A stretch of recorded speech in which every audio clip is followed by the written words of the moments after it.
स्वागत है दोस्तों आप सभी का आज की इस नई वीडियो में। और ये वीडियो क्लास 12 के बच्चों के लिए बहुत इंपॉर्टेंट है। तो आज की इस वीडियो में हम बात करेंगे क्लास 12 का पॉलिटिकल साइंस का चैप्टर 3 न्यू सिलेबस के अकॉर्डिंग, जिसका नाम है सत्ता के नए केंद्र यानी कि न्यू सेंटर ऑफ पावर। पहले आपका जो चैप्टर 3 है अमेरिकी वर्चस्व वाला, वो तो काट दिया गया है, कट है।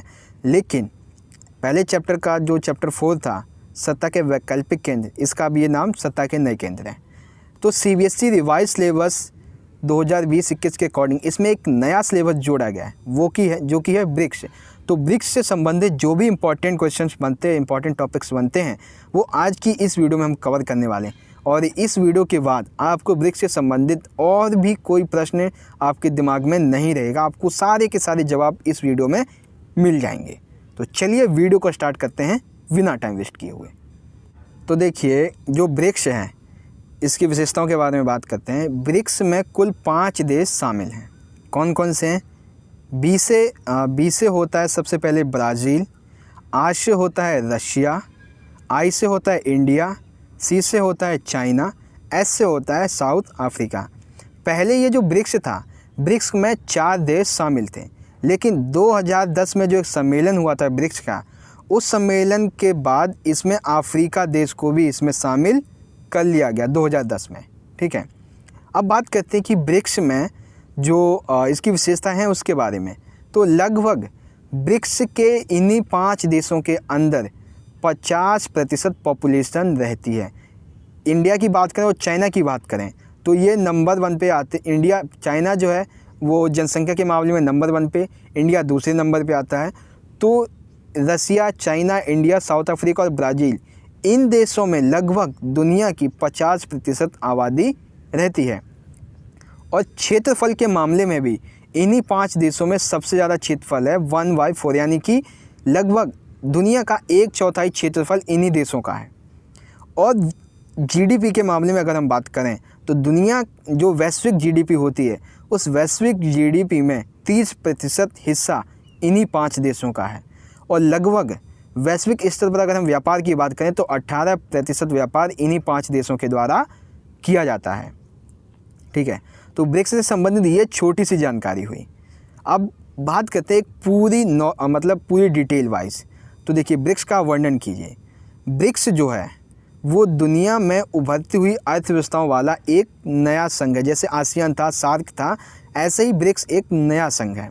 ठीक है, इस समूह के बनने की शुरुआत जो है वो 2006 में हुई थी। ठीक है, और ब्रिक्स को पहले कहा जाता था ब्रिक, क्योंकि साउथ अफ्रीका 2010 में शामिल हुआ था। इसका सबसे पहला सम्मेलन 16 जून 2019 को याकीतरीन, रूस में हुआ था। इसका पहला सम्मेलन कहाँ हुआ था? 2009 को 16 जून को याकीतरीन, रूस में हुआ था, जिसमें 4 देश शामिल थे। ठीक है, फिर देखिए कि ब्रिक्स का जो है दूसरा सम्मेलन हुआ था 15 अप्रैल 2010 को। इसमें ब्राज़ील को भी अफ्रीका को भी शामिल कर लिया गया था। फिर इसमें 5 देश हो गए, ब्राज़ील, रूस, भारत, चीन, दक्षिण अफ्रीका। और ब्रिक्स का तीसरा सम्मेलन हुआ था 14 अप्रैल 2011 को, जो कि चीन में हुआ था। और अब इसका सम्मेलन हुआ था 2020 में, जिसमें हमारे माननीय प्रधानमंत्री जो नरेंद्र मोदी जी थे, रूस में गए थे, इस ब्रिक्स के सम्मेलन में शामिल हुए थे। ठीक है, फिर बात करते हैं ब्रिक्स की विशेषताओं के बारे में। विशेषताएं तो आपको बताई दी कि दुनिया की लगभग 50% आबादी इन्हीं देशों में रहती है। विश्व के सबसे 2 अधिक जनसंख्या वाले देश भारत और चीन इसी में शामिल हैं। दुनिया का लगभग 1/4 क्षेत्रफल भी इन्हीं ब्रिक्स के देशों का है। फिर देखिए कि दुनिया की GDP में लगभग 30% हिस्सा भी इन्हीं देशों का है। दुनिया के कुल व्यापार का लगभग 18% हिस्सा भी इन्हीं देशों का है। और ऐसा माना जाता है कि अगर यह संगठन सही से कार्य करता रहा तो 2030 तक अमेरिकी देश से भी आगे निकल जाएगा। ठीक है, यानी ऐसा माना जाता है ब्रिक्स अगर सही से कार्य करता रहा तो 2030 तक अमेरिका से भी आगे निकल जाएगा। अगर हम ब्रिक्स के उद्देश्यों की बात करें तो उद्देश्य देखिए, ब्रिक्स के देशों का मुख्य उद्देश्य है अपनी अर्थव्यवस्था को वैश्विक अर्थव्यवस्था से जोड़ना और उभारना, अंतर्राष्ट्रीय अर्थव्यवस्था और अपनी आर्थिक स्थिति में सुधार लाना, जिससे इनके सदस्यों के देशों की अर्थव्यवस्था को बढ़ाया जा सके, आपस में राजनीतिक, आर्थिक और सुरक्षा के सहयोग को करना। यह देश घरेलू और साझा चुनौतियों को आपसी सलाह द्वारा सुलझाने का प्रयास करते हैं, यानी कि जो भी चुनौतियाँ होती हैं, समस्याएं होती हैं, उन सभी को आपसी सलाह के द्वारा सुलझाने का ये प्रयास करते हैं। ठीक है, तो ब्रिक्स के जो मेन उद्देश्य थे वो ये थे। तो ये थे ब्रिक्स के उद्देश्य, जैसे कि इनका मुख्य उद्देश्य अपनी अर्थव्यवस्था का विकास करना, आपसी सहयोग के द्वारा एक दूसरे के देशों की अर्थव्यवस्था का सुधार करना, आपस में राजनीतिक, आर्थिक और सुरक्षा के सहयोग को करना, घरेलू और जो चुनौतियां हैं ऐसी चुनौतियों को सलाह से सुलझाना। ठीक है, फिर आते हैं कि विश्व जो ब्रिक्स देश हैं इनके द्वारा एक बैंक भी बनाई गई। उस बैंक की क्या विशेषताएं हैं? तो ब्रिक्स के द्वारा एक बैंक बनाई गई, उस बैंक का नाम था NDB, यानी कि न्यू डेवलपमेंट बैंक। यानी कि ब्रिक्स ने अपने देशों के विकास के लिए एक बैंक बनाई जिसका नाम था NDB, न्यू डेवलपमेंट बैंक। पहला पॉइंट, यह भारत के सुझाव पर बैंक बनाई गई थी, जो कि 2014 में, यानी 2014 में भारत के सुझाव पर इस बैंक का निर्माण किया गया था। इसका मुख्यालय शंघाई, चीन में है। कहाँ पे इसका मुख्यालय? शंघाई, चीन में। आप चीन याद रखिए। इसका काम किसी प्रोजेक्ट को लेना देना है, यानी कि किसी एक देश में आर्थिक विकास अगर करना है तो उसके प्रोजेक्ट को लेना देना है। यह बैंक इन देशों को तकनीकी सहायता भी प्रदान करता है, यानी कि ये जो बैंक है NDB, ये प्रोजेक्ट को लेती है, ठीक है, उसका आदान प्रदान करती है, ठीक है, और देशों में उसको प्रभावी रूप से काम कर सके उनका देखरेख करती है। और यह बैंक इन ब्रिक्स देशों को तकनीकी सहायता भी प्रदान करती है। ठीक है, तो ब्रिक्स के देशों के द्वारा जो बैंक बनाई गई NDB, उसकी ये विशेषता थी। पहली क्या है कि 2014 में यह बैंक बनाई गई थी भारत के सुझाव पर। इसका मुख्यालय चीन में है। ये इसका काम किसी प्रोजेक्ट को लेना देना है। ठीक है, यह बैंक इन देशों की तकनीकी सहायता को भी प्रदान करता है। ठीक है, अब कि ब्रिक्स के देशों के बीच कुछ विवाद भी है, यानी कि जो ब्रिक्स के देश हैं, इन ब्रिक्स देशों के बीच में कुछ विवाद भी है। वो विवाद क्या है? तो देखिए, पहला विवाद है भारत और चीन के बीच सीमा का विवाद। यानी कि जैसा कि आपको पता होगा कि भारत और चीन के बीच में जो है वो सीमा को लेकर विवाद रहता है। इसके लिए भारत और चीन के कई युद्ध भी हो चुके हैं।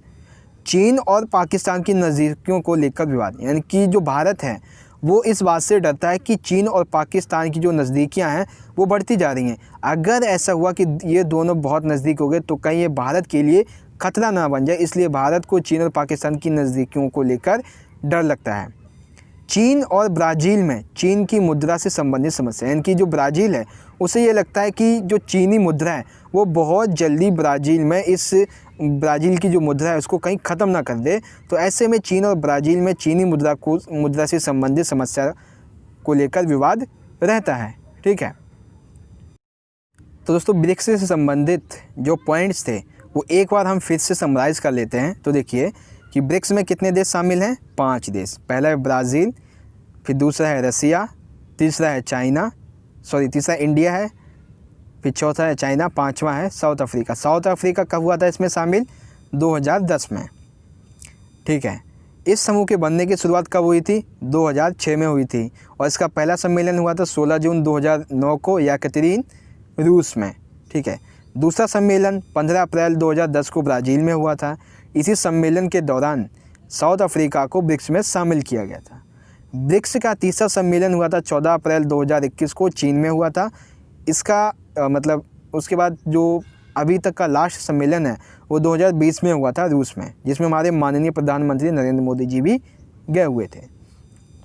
फिर बात करें अगर ब्रिक्स की विशेषताओं की, तो ब्रिक्स की विशेषता इस तरह से है कि दुनिया का लगभग 50% आबादी जो है वो इन्हीं 5 देशों में रहती है, और विश्व के 2 सबसे अधिक जनसंख्या वाले देश जैसे भारत और चीन इसी ब्रिक्स में शामिल हैं। दुनिया का लगभग 1/4 क्षेत्रफल भी इन्हीं देशों का है, और लगभग जीडीपी की अगर हम बात करें, वैश्विक जीडीपी की, तो 30% हिस्सा इन देशों का है, और दुनिया के कुल व्यापार में लगभग 18% हिस्सा भी इन्हीं देशों का है। और ऐसा माना जाता है कि अगर ये संघ ब्रिक्स से अगर सही से कार्य करता रहा तो 2030 तक आते आते यह संगठन अमेरिकी देश से भी आगे निकल जाएगा।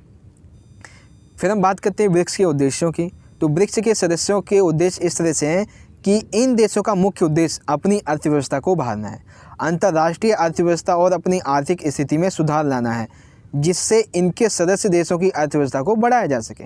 आपस में ये राजनीतिक, आर्थिक और सुरक्षा का सहयोग भी करते हैं। आपस में जितनी भी घरेलू और साझा चुनौतियाँ होती हैं उसको आपस में बैठ के सुलझाते हैं बातचीत के द्वारा। ठीक है, फिर बात आती है ब्रिक्स देशों के द्वारा बनाई गई एक बैंक की। तो ब्रिक्स देशों के द्वारा जो बैंक बनाई गई उसकी विशेषताएं इस तरह से हैं। पहले तो इस बैंक का नाम है न्यू डेवलपमेंट बैंक। यह बैंक 2014 में बनाई गई थी भारत के सुझाव पर। इसका मुख्यालय है चीन में, शंघाई में। इसका काम होता है किसी प्रोजेक्ट को लेना देना, और यह बैंक इन देशों को तकनीकी सहायता भी प्रदान करता है। ठीक है, तीसरा फिर पॉइंट अगला लास्ट टॉपिक आता है ब्रिक्स के सदस्यों देशों के बीच विवाद का वर्णन। तो भारत और चीन के बीच सीमा विवाद को लेकर वर्णन विवाद है। एक तो इधर उत्तरांचल वाली, और एक इधर जम्मू कश्मीर में जो है उससे संबंधित। फिर ठीक है, चीन और पाकिस्तान की नज़दीकियों को लेकर भारत, चीन और पाकिस्तान के बीच में विवाद है। चीन और ब्राज़ील में चीन की मुद्रा से संबंधित समस्या का विवाद है। ठीक है, तो ब्रिक्स से संबंधित ये सभी जो मोस्ट इंपॉर्टेंट प्रश्न थे वो यहाँ पे मैंने आपको बता दिए। तो आई होप कि ब्रिक्स का जो टॉपिक है वो आपको पूरी तरीके से क्लियर हो गया होगा। एंड आई होप आपको अगर ये वीडियो अच्छी लगी तो लाइक करना, इस वीडियो को ज़्यादा से ज़्यादा इस वीडियो को अपने दोस्तों के साथ ज़रूर शेयर करना। तो चलिए दोस्तों, हम मिलेंगे अगली वीडियो में आपके अगले चैप्टर के मोस्ट इंपॉर्टेंट टॉपिक के क्वेश्चन एंड आंसर के साथ में। तब तक के लिए आप पढ़ते रहिए, अपना ख्याल रखिए। धन्यवाद। जय हिंद, वंदे मातरम।